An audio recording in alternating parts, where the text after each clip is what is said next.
Hello students, मैं B S Chauhan आपके अपने यूट्यूब चैनल JMD क्लासेस में हार्दिक स्वागत करता हूं। कैसे हो आप लोग? आशा करता हूं आप लोग स्वस्थ और मस्त होंगे और अपनी पढ़ाई को जारी कर रहे होंगे। आज की क्लास कक्षा 10 के विद्यार्थियों के लिए, जिसमें हम सामाजिक विज्ञान के अंतर्गत जो पहली यूनिट इतिहास दी गई उसका जो तीसरा चैप्टर है भूमंडलीकृत विश्व का बनना, इसका अध्ययन करेंगे। जिन बच्चों ने पिछले वीडियोज को नहीं देखा, उसकी लिंक नीचे डिस्क्रिप्शन में दिया गया, वहाँ से जाकर आप देख सकते हैं। और आज इस पाठ का ये चौथा लेक्चर है, जिसमें हम महायुद्धों के बीच की अर्थव्यवस्था का अध्ययन करेंगे। जो बच्चे जुड़े हुए सेशन को लाइक कर दे, शेयर कर दे, और जो बच्चे नए हैं वो चैनल को सब्सक्राइब कर दे। आइए शुरू करते हैं आज की क्लास को।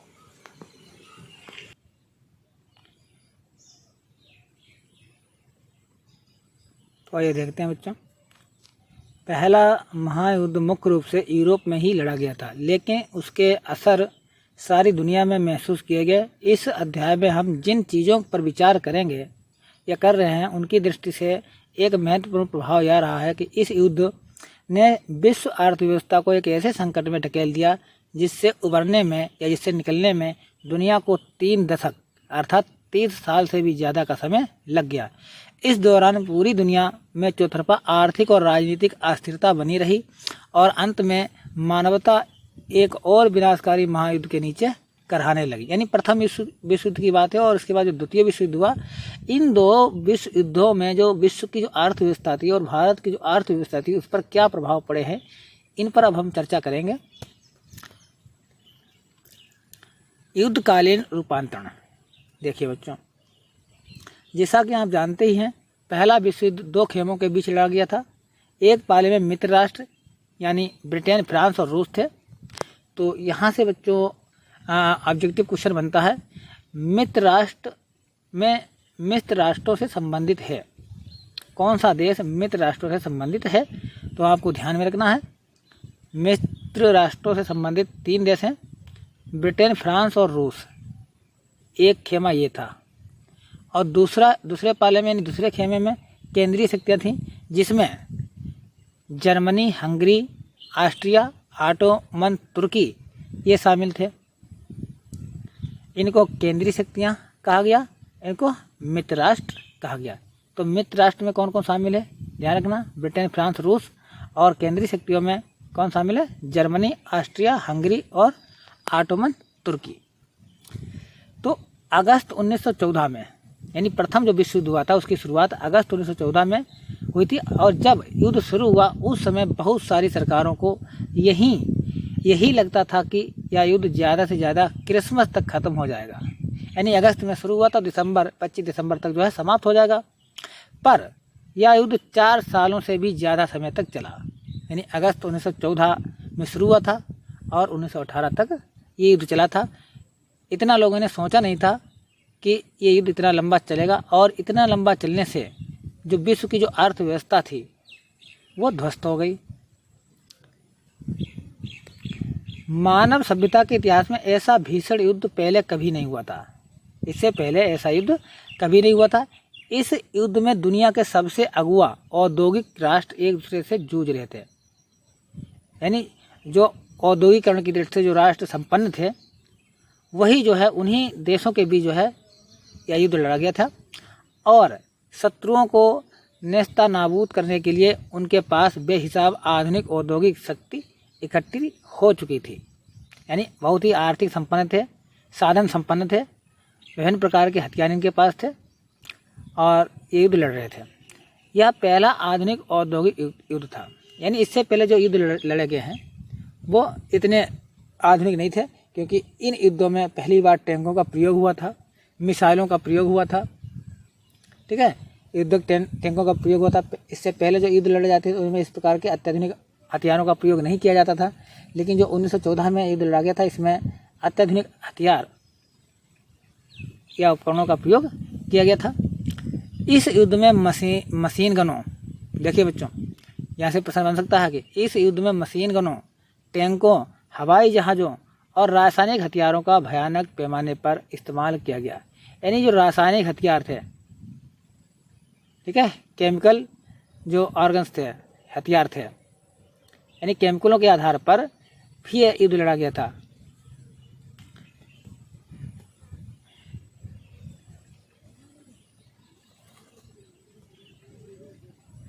ये सभी चीज़ें आधुनिक विशाल उद्योगों की देन थी, यानी जो आधुनिक विशाल उद्योग जो स्थापित हुए थे उनमें ये चीज़ें बनी थी। युद्ध के लिए दुनिया भर से असंख्य सिपाहियों की भर्ती की जानी थी, यानी विश्व भर में जो है दुनिया भर के असंख्य, मतलब इनकी कोई संख्या नहीं थी, ठीक है, हजारों सैकड़ों लाखों संख्या में जो है सिपाहियों की भर्ती की जानी थी और उन्हें विशाल जलपोतों व रेलगाड़ियों में भरकर युद्ध के मोर्चों पर ले जाया जाना था। इस युद्ध ने मौत और विनाश को जैसी विभीषिका रची उसकी औद्योगिक युग से पहले और औद्योगिक शक्ति के बिना कल्पना नहीं की जा सकती थी। युद्ध में 90 लाख से ज़्यादा लोग मारे गए। जो प्रथम विश्व युद्ध हुआ था इसमें 90 लाख से ज़्यादा व्यक्ति जो है मारे गए थे और 2 करोड़ व्यक्ति जो है घायल हुए थे। 90 लाख व्यक्ति मारे गए थे और 2 करोड़ व्यक्ति जो है वो घायल हुए थे। इतना भयावह, इतना हिंसक युद्ध इससे पहले कभी नहीं हुआ था बच्चों। मृतकों और घायलों में से ज़्यादातर कामकाजी उम्र के लोग थे, यानी जो मरे हुए थे या घायल थे उसमें कौन से थे? जो कामकाजी लोग, काम करने वाले थे, जो सभी युवा थे, वृद्ध नहीं थे। तो काम करने वाली शक्ति का ही विनाश हुआ था, लोगों का विनाश हुआ था। और जो काम करने वाले लोगों की मृत्यु हो जाएगी और जिसके घर में काम करने वाला नहीं होगा तो वहाँ पर जो है बेरोजगारी हो जाएगी। बेरोजगारी हो जाएगी तो मंदी आ जाएगी, मुद्रास्फीति फैल जाएगी, ठीक है, और लोगों को खाने के लाले पड़ जाएंगे, तो जीवन यापन कठिन हो गया और इस वस्तुओं की दामों में काफ़ी वृद्धि हो गई थी। तो इस महाविनाश के कारण यूरोप में कामकाज के लायक लोगों की संख्या बहुत कम रह गई। परिवार के सदस्य घट जाने से युद्ध के बाद परिवारों की आय भी गिर गई, यानी आमदनी भी गिर गई। जब आमदनी गिर गई तो किसी वस्तु की मांग भी नहीं कर सकते हैं और वस्तुओं के दाम बहुत ऊंचे हो गए थे। मुद्रास्फीति की अवस्था जो है उत्पन्न हो गई थी। तो बहुत ही भयावह युद्ध था और युद्ध संबंधी सामग्री का उत्पादन करने के लिए उद्योगों का पुनर्गठन किया गया था। अब युद्ध संबंधी जो सामग्री थी, जो कारखाने युद्ध के लिए बने गए थे, जहाँ बंदूकें बनाई जाती थी, जहाज बनाए जाते थे, जलपोत बनाए जाते थे, इन युद्ध संबंधी सामग्री का उत्पादन करने के लिए उद्योगों का पुनर्गठन किया गया, दोबारा उनका गठन किया गया, दोबारा बनाया गया और युद्धों की ज़रूरतों के मद्देनजर पूरे समाजों को बदल दिया गया। मर्द मोर्चों पर जाने लगे। तो अब देखिए यहाँ पर बच्चों, ये है प्रथम विश्व युद्ध के दौरान एक हथियार फैक्ट्री में काम करते मजदूर। युद्ध की ज़रूरतों को पूरा करने के लिए हथियारों के उत्पादन में तेज़ी से इजाफा हुआ। देखिए आप इस चित्र को देख सकते हैं, ये मजदूर काम कर रहे हैं इस फैक्ट्री में। देखिए यहाँ पर ये बना रहे हैं हथियार, ये हथियारों की फैक्ट्री है।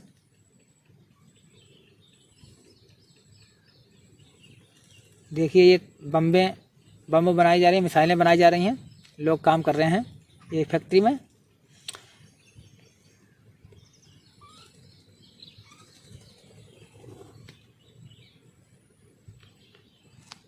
उन कामों को संभालने के लिए घर की औरतों को बाहर आना पड़ा, जिन्हें अब तक केवल मर्दों का ही काम माना जाता था। यानी जो काम पहले मर्द यानी मनुष्य करते थे, पुरुष करते थे, अब उनकी संख्या कम हो गई। तो घर की जो स्त्रियां थीं उनको उन मर्दों के कामों, उन मनुष्यों के कामों या पुरुषों के कामों के लिए लगा दिया गया।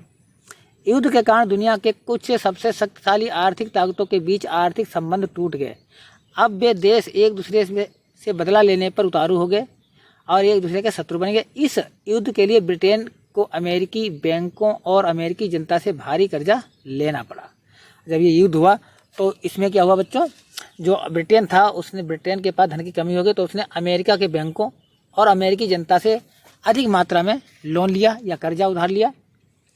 इसका परिणाम क्या हुआ बच्चों, इस युद्ध ने अमेरिका को कर्जदार की बजाय कर्जदाता देश बना दिया। अब इस युद्ध में जो अमेरिका ने जो है कर्ज दिया है, ठीक है, तो ये कर्जदाता बन गया है। कहने का आशय यह है कि युद्ध के बाद दूसरे देशों में अमेरिका व उसके नागरिकों की संपत्तियों की कीमत अमेरिका में दूसरे देशों की सरकारों या उन नागरिकों के स्वामित्व अथवा नियंत्रण वाली संपदाओं से कहीं ज़्यादा हो चुकी थी।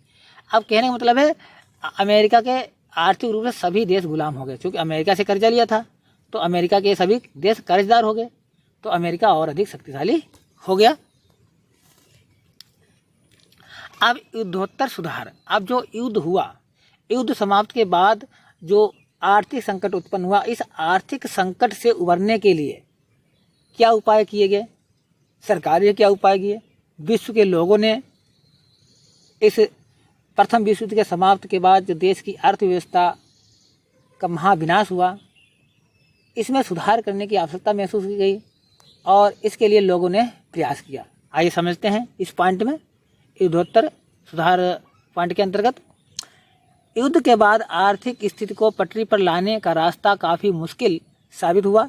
युद्ध से पहले ब्रिटेन दुनिया की सबसे बड़ी अर्थव्यवस्था था, यानी युद्ध से पहले जो ब्रिटेन था वो दुनिया की सबसे बड़ी अर्थव्यवस्था था, लेकिन युद्ध के बाद सबसे बड़ा संकट उसे ही झेलना पड़ा, क्योंकि ब्रिटेन ने अमेरिका से कर्ज लिया था। जिस समय ब्रिटेन युद्ध से जूझ रहा था, उसी समय भारत और जापान में उद्योग विकसित होने लगे थे। उस समय क्या था, भारत में जापान और भारत में उद्योग विकसित होने, यानी उद्योगों की स्थापना होने लगी थी। और युद्ध के बाद भारतीय बाजार में पहले वाली वर्चस्वशाली स्थिति प्राप्त करना ब्रिटेन के लिए और अधिक कठिन या मुश्किल हो गया था। जिस प्रकार से ब्रिटेन प्रथम विश्व युद्ध से पहले जो शासन करता था और उसके बाद भारत में शासन करना उसे कठिन हो गया। क्यों कठिन हो गया? क्योंकि इसकी कहानी मैंने पार्ट 2 में बताई है। जिन बच्चों ने पार्ट 2 पढ़ा होगा, प्रथम विश्व युद्ध में अमेरिका का ब्रिटेन का साथ दिया था महात्मा गांधी ने, लेकिन महात्मा गांधी की मांगों को उसने स्वीकार नहीं किया था, इसलिए महात्मा गांधी ने आगे उसका साथ करने से मना कर दिया। अब उसे जापान से भी मुकाबला करना था, सो अलग, यानी भारत से तो मुकाबला करना ही था, जापान से भी मुकाबला करना था। युद्ध के खर्चे की भरपाई करने के लिए ब्रिटेन ने अमेरिका से जमकर कर्जे लिए थे। इसका परिणाम यह हुआ कि युद्ध खत्म होने तक ब्रिटेन भारी विदेशी कर्जों में दब गया या कर्जदार बन गया। अब उसके सामने सबसे बड़ी समस्या है कि वो कर्ज किस तरह से चुकाए। युद्ध के कारण आर्थिक उछाव का माहौल पैदा हो गया और क्योंकि मांग, उत्पादन और रोजगार में भारी इजाफा हुआ। युद्ध के कारण क्या हुआ, आर्थिक क्षेत्र में काफ़ी बदलाव हुए, परिवर्तन हुआ, उतार चढ़ाव हुआ, जिसके कारण मांग, उत्पादन और रोजगार में भारी इजाफा हुआ।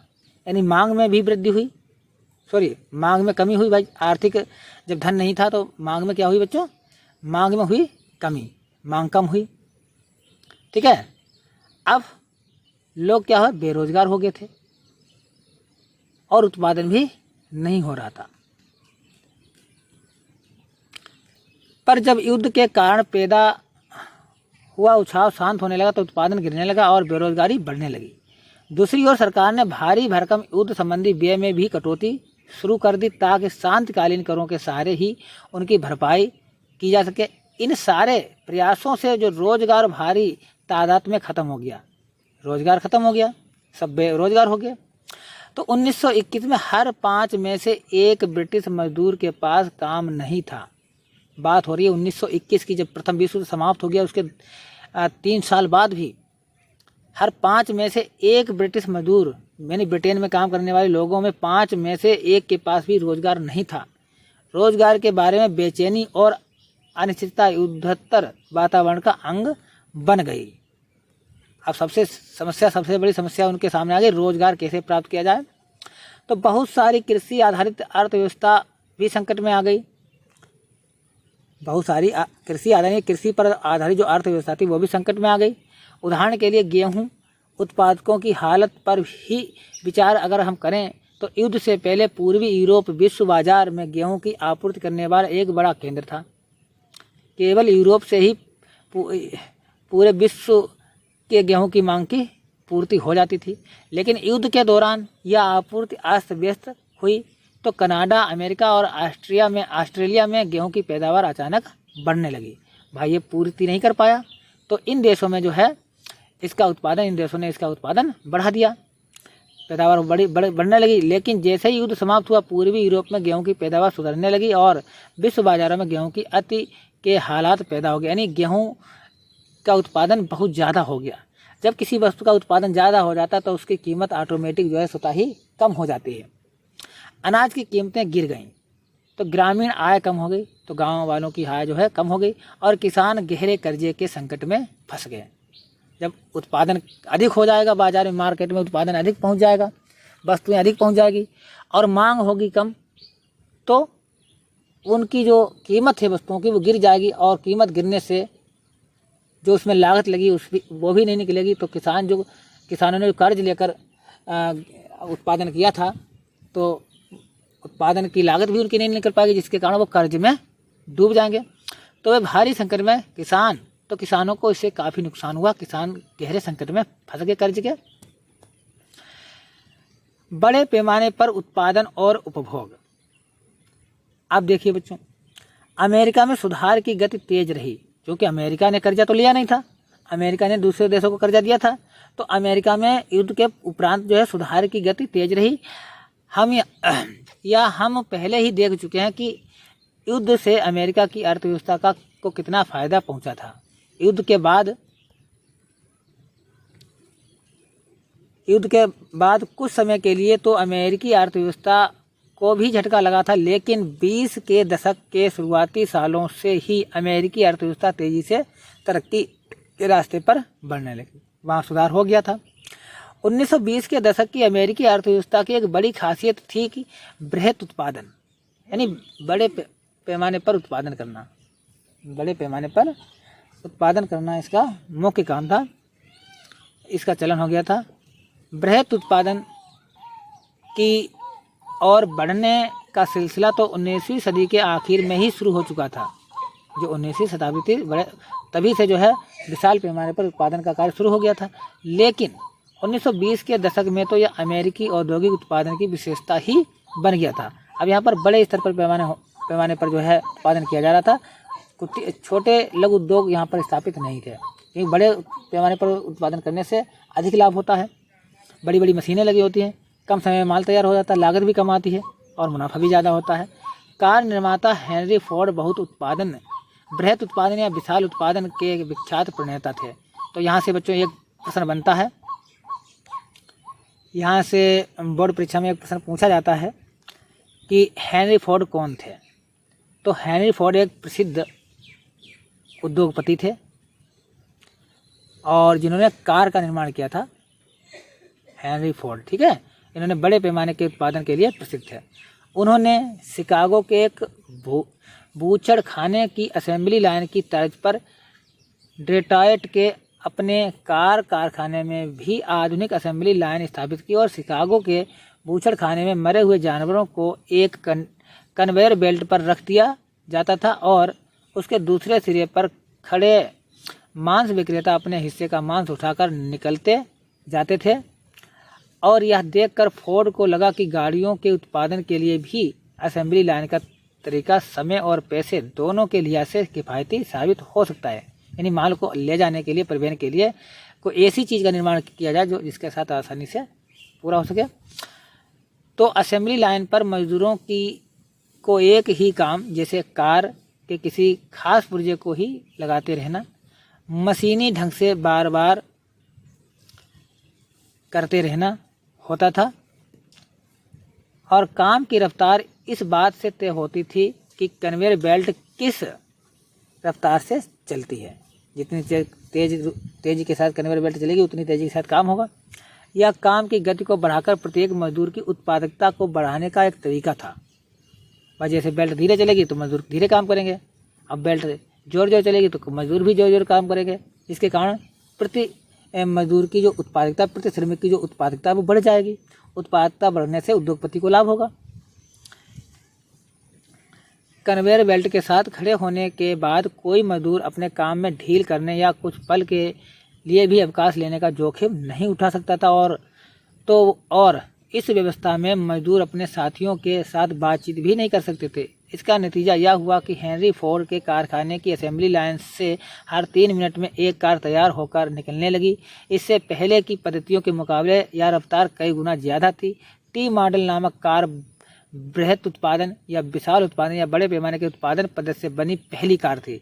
तो यहाँ से बच्चों एक प्रश्न बनता है, क्या बनता है कि बृहत उत्पादन पद्धति से बनी पहली कार का क्या नाम है। तो बृहत उत्पादन पद्धति या बड़े पैमाने के उत्पादन पद्धति से सिस्टम से बनी पहली कार का नाम क्या है? T model car. कौन सा है? T model. ध्यान रखना बच्चों, यहाँ से प्रश्न बन सकता है परीक्षा में। इसके बाद शुरुआत में फोर्ड फैक्ट्री के मजदूरों को असेंबली लाइन पर पैदा होने वाली थकान झेलने में काफ़ी मुश्किल का सामना करना पड़ा, क्योंकि वे उसकी रफ्तार को किसी भी तरह नियंत्रित नहीं कर सकते थे। बहुत सारे मजदूरों ने काम छोड़ दिया। इस चुनौती से निपटने के लिए फोर्ड ने हताश होकर जनवरी 1914 में वेतन दुगुना यानी $5 प्रतिदिन कर दिया। साथ ही उन्होंने अपने कारखानों में ट्रेड यूनियन गतिविधियों पर भी पाबंदी लगा दी, यानी मजदूर संगठन पर पाबंदी लगा दी। और तनख्वाह बढ़ाने से हेनरी फोर्ड के मुनाफे में जो कमी आई उसकी भरपाई करने के लिए उन्होंने अपनी असेंबली लाइन की रफ्तार बार बार बढ़ाने लगे। उनके मजदूरों पर काम का बोझ लगातार बढ़ता रहता था। अपने इस फैसले से फोर्ड बहुत असंतुष्ट थे और कुछ समय बाद उन्होंने कहा था कि लागत कम करने के लिए अपनी ज़िंदगी में उन्होंने इससे अच्छा फैसला कभी नहीं लिया है। फोर्ड द्वारा बनाई गई उत्पादन पद्धतियों को जल्दी ही पूरे अमेरिका में अपनाया जाने लगा और 20 के दशक में ही यानी 1920 में ही यूरोप में भी उनकी नकल की जाने लगी, यानी हेनरी फोर्ड की नकल जो है यूरोप में भी की जाने लगी। देखिए बच्चों, ये फैक्ट्री है। फैक्ट्री के बाहर कतार में खड़ी टी मॉडल कार। देखिए बच्चों, कुछ पर्दा बड़ा कर रहे हैं जिससे आपको दिखाई दे। देखिए, ये टी मॉडल कार हैं। टी मॉडल कारें यहाँ पर खड़ी हुई हैं, देखिए कतार में। ये फैक्ट्री है हेनरी फोर्ड की।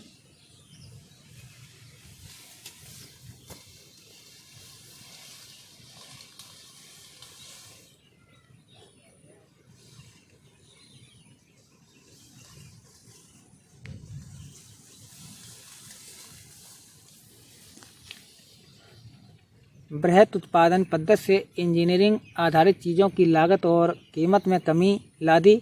बेहतर वेतन के चलते अब बहुत सारे मजदूर भी कार जैसी टिकाऊ उपभोक्ता वस्तुएं खरीद सकते थे। 1919 में अमेरिका में 20 लाख कारों का उत्पादन होता था, जो 1929 में बढ़कर 50 लाख कार प्रतिवर्ष से भी ऊपर जा पहुंचा।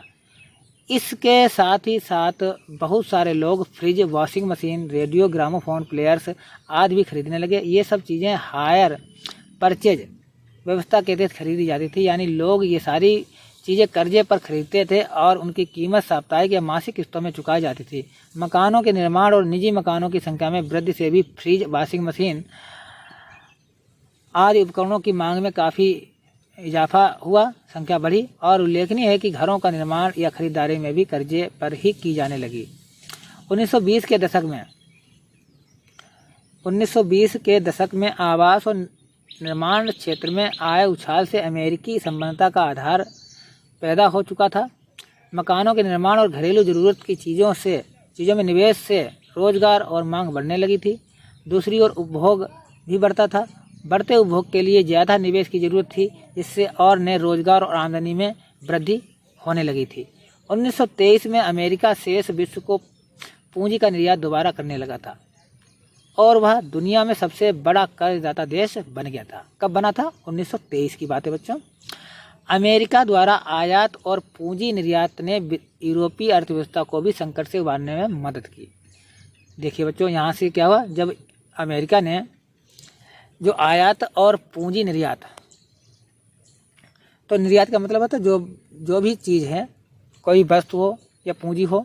पूंजी का मतलब होता है धन, तो निर्यात का मतलब होता है एक देश से दूसरे देश को भेजना, और आयात का मतलब होता है दूसरे देश से अपने देश में मंगाना। ठीक है, आयात का अर्थ होता है मंगाना या लाना अपने देश में, और निर्यात का मतलब होता है अपने देश से विदेशों को भेजना। ठीक है, जब किसी देश से कोई वस्तु हमारे देश में आती है तो उसको हम आयात कहते हैं, और हमारे देश से कोई वस्तु विदेशों को जाती है उसको हम निर्यात कहते हैं। ठीक है, ये जाने को निर्यात, आने को आयात। ठीक है, तो अमेरिका द्वारा आयात और पूंजी निर्यात ने यूरोपीय अर्थव्यवस्था को भी, जो यूरोप की अर्थव्यवस्था थी, उसको संकट से बाहर निकाला। और अगले 6 साल में विश्व व्यापार व आय वृद्धि दर में काफ़ी सुधार हुआ, लेकिन यह स्थिति लंबे समय तक कायम नहीं रह पाई और 1929 तक आते आते दुनिया एक ऐसे आर्थिक संकट में फंस गई जिसका दुनिया ने पहले कभी भी अनुभव नहीं किया था कि इतने बड़े महा आर्थिक संकट में फंस जाएगी। अगला है महामंदी। अगला पॉइंट है महामंदी। इसी 1929 में जो है पूरे विश्व में महामंदी छा गई थी, अर्थव्यवस्था चौपट हो गई थी। आइए इसको पढ़ते हैं फिर समझते हैं। आर्थिक महामंदी की शुरुआत 1929 में हुई थी। ये पॉइंट परीक्षा में काफ़ी बार पूछा गया है, पिछली परीक्षा में ये ऐसे प्रश्न पूछे जा चुके हैं, तो ये पॉइंट बच्चों ध्यान रखना कि आर्थिक मंदी की शुरुआत किस वर्ष हुई थी। तो आर्थिक मंदी की शुरुआत जो है 1929 में हुई थी। यह संकट 30 के दशक के मध्य तक बना रहा। इस दौरान दुनिया के उत्पादक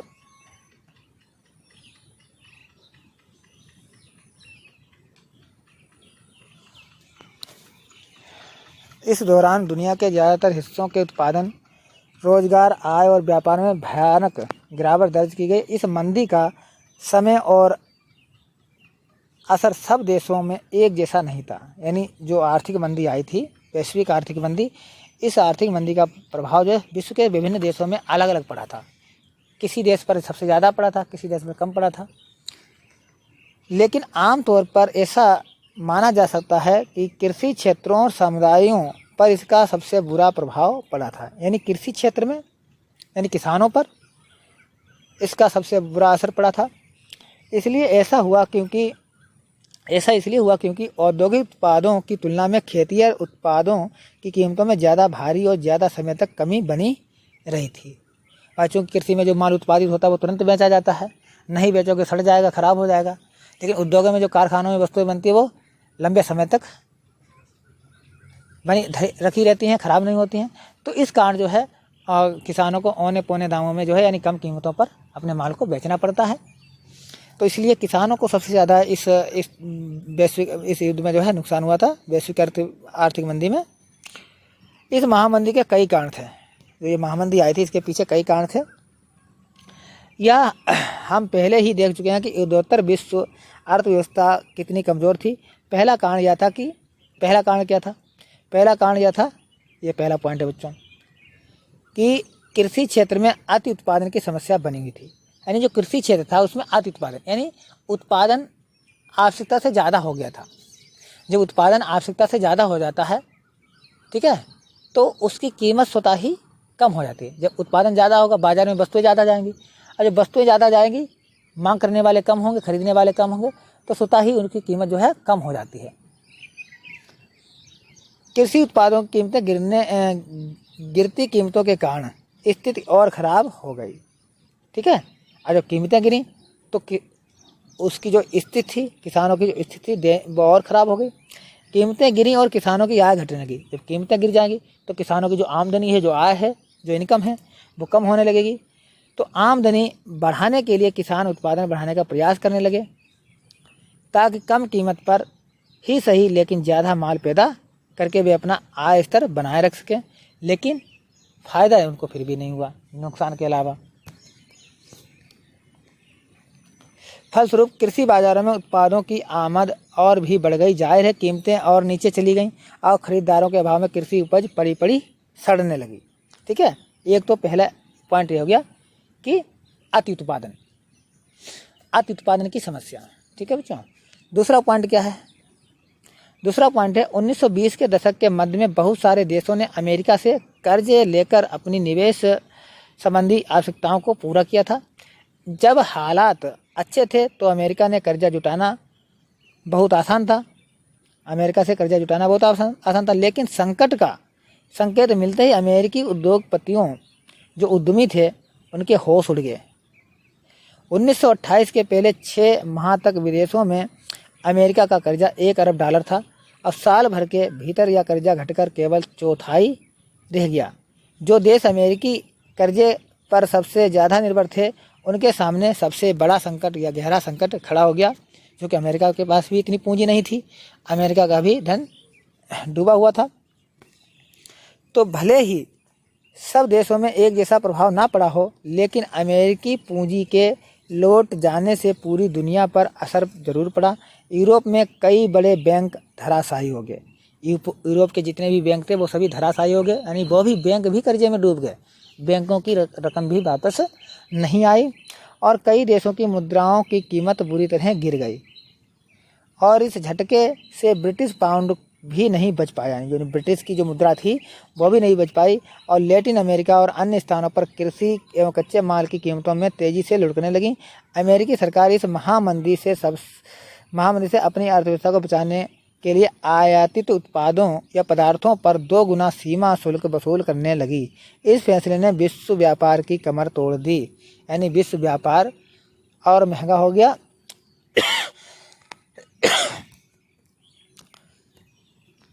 अमेरिकी इस प्रकार का औद्योगिक देशों में भी मंदी का सबसे बुरा असर अमेरिका को ही झेलना पड़ा। यानी जो औद्योगिक देश थे, अमेरिका कैसा एक था, पूंजीवादी और औद्योगिक देश था, तो इसको भी इस मंदी का असर झेलना पड़ा। सबसे ज़्यादा असर इसी देश पर पड़ा था। कीमतों में कमी और मंदी की आशंकाओं को देखते हुए अमेरिकी बैंकों ने घरेलू कर्जे देने बंद कर दिया। जो कर्जे दिए जा चुके थे उनकी वसूली तेज कर दी गई। किसान उपज नहीं बेच पा रहे थे, परिवार तबाह हो गए थे, कारोबार ठप पड़ गए। आमदनी में गिरावट आने पर अमेरिका के बहुत सारे परिवार कर्जे चुकाने में नाकाम हो गए, जिसके चलते उनके मकान, कार और सारी ज़रूरती चीज़ें कुर्क कर ली गईं, और 20 के दशक में जो उपभोक्तावादी संपन्नता दिखाई दे रही थी वह धूल के गुब्बार की तरह रातों रात काफूर हो गई, यानी मिट गई, समाप्त हो गई। और बेरोजगारी बढ़ी तो लोग काम की तलाश में दूर दूर तक जाने लगे। आखिरकार अमेरिकी बैंकिंग व्यवस्था भी धराशायी हो गई, और निवेश से अपेक्षित लाभ ना पा सकने, कर्जे वसूल ना कर पाने और जमाकर्ताओं की जमा पूंजी ना लौटा पाने के कारण हजारों बैंक दिवालिया घोषित हो गए और बंद कर दिए गए। इस परिघटना से, यानी इस तरह की घटना से जुड़े आंकड़े संकट में डाल देने वाले हैं। जैसे 1933 तक 4000 से ज़्यादा बैंक बंद हो चुके थे। कहाँ? अमेरिका में। 1929 से 1932 के बीच तकरीबन 1,10,000 कंपनियां चौपट हो चुकी थी, बर्बाद हो चुकी थी। इतना भयंकर जो है संकट आया था। यद्यपि 1935 तक ज़्यादातर